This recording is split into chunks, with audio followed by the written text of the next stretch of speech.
Hello hi everyone, मैं Sangeeta expert आपके अपने चैनल पर आप लोगों का स्वागत करती हूँ। जैसा कि मैंने आप लोगों को एक टॉपिक पढ़ाया था कला के तत्व, इसमें हमने बात करी थी एक रंग बिंदु की। आज इसी रंग बिंदु के ऊपर हम चर्चा करेंगे। मैंने उस समय आपको इसके बारे में ज़्यादा नहीं बताया था, क्योंकि मैंने आपको कहा था कि इसके लिए अलग से टॉपिक है वो आप लोगों के साथ शेयर करूँगी, क्योंकि ये टॉपिक बहुत ज़्यादा बड़ा है। अलग अलग वैज्ञानिकों ने अलग अलग तरीके से अपनी सोच इसके लिए जाहिर की है। यहाँ पे जो मोस्ट आपका रहता है वो एक प्रांग नाम के वैज्ञानिक थे, और उन्होंने अपनी इस रंग योजना को प्रांग रंग योजना के नाम से ही इसे सिद्धांत दिया था, प्रांग की रंग योजना के नाम से।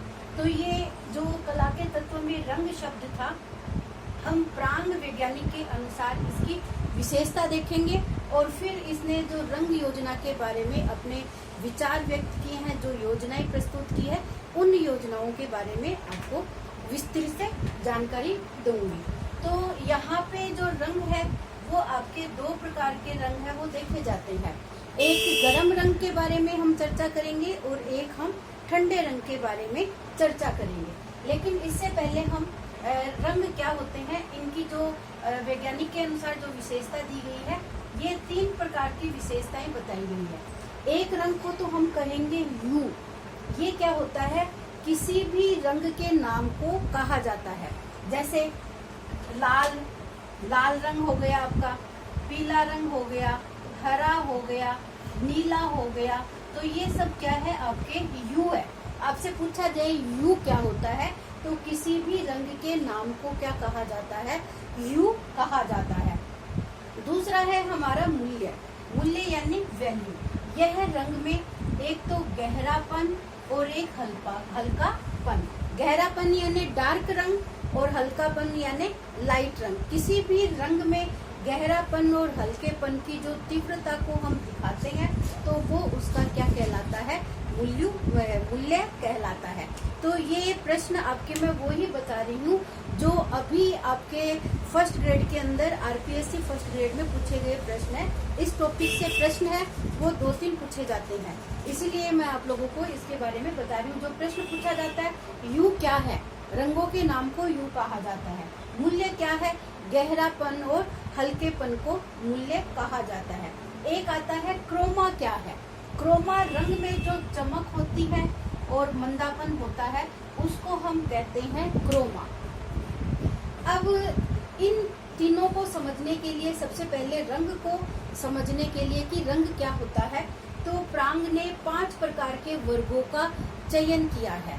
5 प्रकार के वर्ग बताए हैं कि रंगों के वर्ग। जैसे मैंने कहा कि रंग के नाम को यू कहा जाता है, तो यहाँ पर हम देखेंगे कि प्राथमिक रंग क्या, जो रंगों के वर्ग बनाए हैं उसमें पहला तो है आपका प्राथमिक रंग, दूसरा है द्वितीयक रंग, तीसरा आपका मध्यवर्ती रंग, फिर है तृतीयक रंग, और फिर है आपका चतुर्थ रंग। तो अब इन रंगों को हम देखेंगे। आपका एक प्राथमिक रंग के ऊपर प्रश्न पूछा जाता है। जैसे आपको इस डायग्राम में मैं आपको बता रही हूँ, प्राथमिक रंग है वो 3 है। कौन कौन से, एक तो लाल, एक नीला और एक है पीला। ये आपके 3 है, वो प्राथमिक रंग के अंतर्गत आते हैं। प्रश्न आता है, आपको 4 रंग दिए हुए मिलेंगे, लाल, पीला, हरा, नीला, गुलाबी, काला, इस तरीके के आपको 4 रंग मिलेंगे। उसमें से आपको पहचानना पड़ेगा कि प्राथमिक रंग कौन से हैं। तो यहाँ पे जैसे ये तीनों नाम दे दिया, एक और नाम दे देंगे, जैसे हरा दे दिया, और उसमें आपको पूछा जाएगा कि इसमें से प्राथमिक रंग कौन सा नहीं है।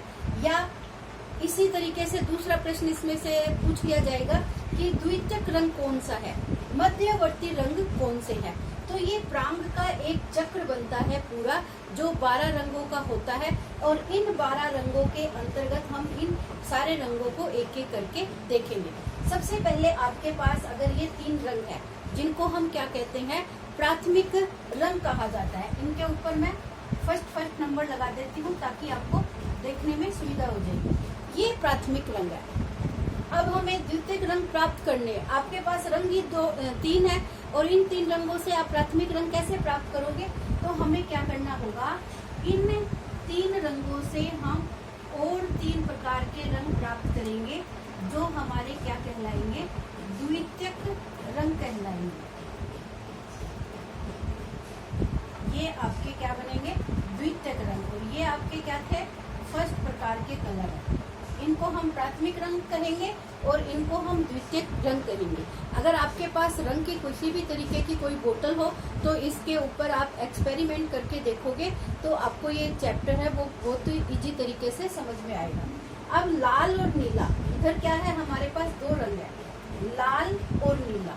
लाल प्लस नीला करेंगे, लाल प्लस नीला करेंगे तो आपके पास क्या आएगा, एक रंग तैयार होगा। अब वो रंग कौन सा होगा यहाँ पर, वो आपका क्या कहलाएगा, द्वितीयक रंग कहलाएगा। ये रंग हमारे पास कौन सा आ जाएगा, ये रंग हमारे पास बैंगनी आ जाएगा। जब आपके पास लाल रंग और नीला रंग है, दोनों को आप क्या करोगे, 50-50% है, दोनों को मिलाओगे, यानी बराबर मात्रा इन दोनों की मिलाओगे तो आपके पास क्या आएगा, बैंगनी रंग है वो प्राप्त हो जाएगा। तो ये आपका क्या आएगा, द्वितीयक रंग आएगा।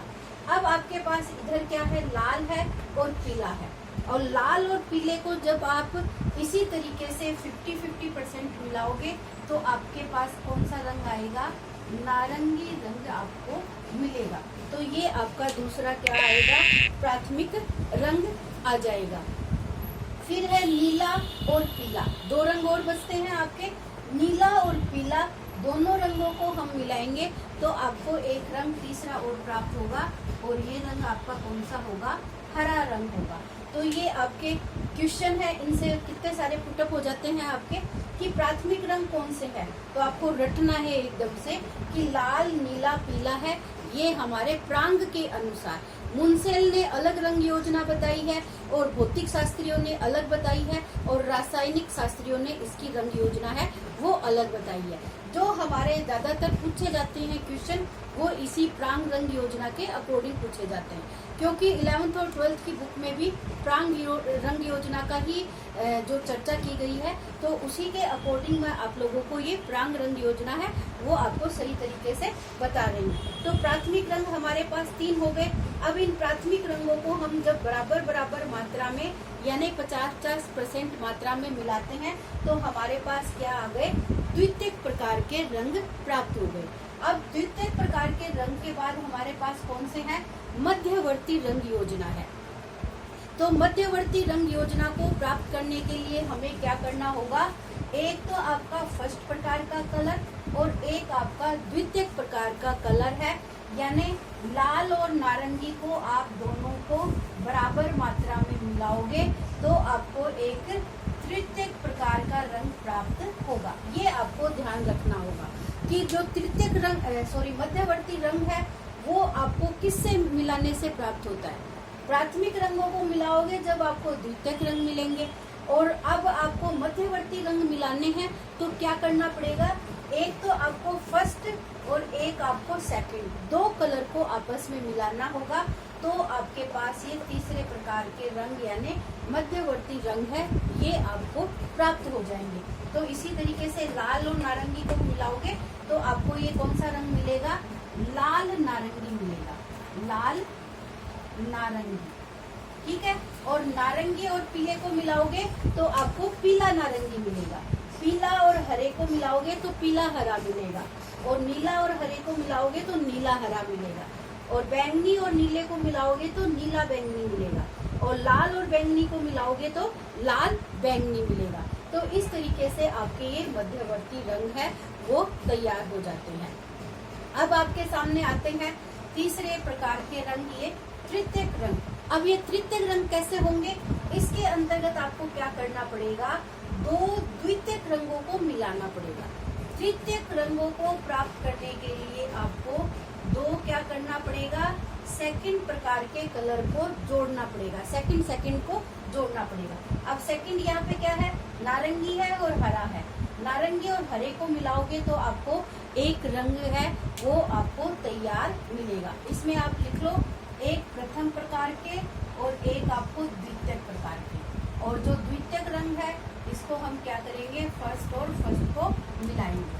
अब आपके जो जो चतुर्थ श्रेणी के रंग है उसमें क्या करना पड़ेगा, आपको 2 द्वितीयक रंग, जो इनसे आपको ये तृतीय प्रकार के रंग मिल रहे हैं, तो 2 सेकंड प्रकार के कलर मिला के आपने तीसरे रंग लिए, और तीसरे को जब आप मिलाओगे तो आपको ये तृतीय प्रकार के रंग है, ये आपको प्राप्त हो जाएंगे। और फिर आपको क्या करना होगा, चतुर्थ प्रकार के रंगों को मिलाने के लिए इन 2 रंगों को आपस में मिलाना होगा। तो इस तरीके से आपकी ये पूरी की पूरी रंग योजना है वो आपको मिल जाएगी।